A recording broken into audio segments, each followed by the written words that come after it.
เป็นแถวตอนนี้นะรถติดเป็นแถวกันเลยตอนนี้ยาวเลยเป็นกิโลเมตร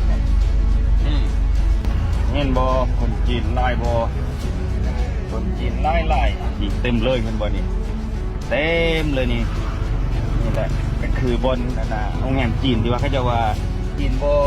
พักโรงแรมลาวแต่ว่าจีนกับเซาเมืองโรงแรมที่จับลาวเหมือนกันเนาะแต่งตัวงามก็มีได้นี่แต่งตัวงามเป็นบ่เราจีนเห็นบ่นี่ตัวจีนโอ้ไล่เลยเห็นบ่เต็มเห็นบ่นี่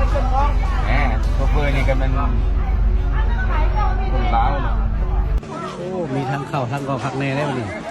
บ่ได้ยากกันเลยได้นี่ทางออกครับว่าเรียนคิวเป็นลำดับได้บ่จีนแลนไล่กันเข้าไปจีนบ่ยากกันขึ้นรถแล้วบ่นี่น่ะเป็นระบบระเบียบแล้วบ่นี่โอ้สุดยอดละเป็นระบบระเบียบได้นี่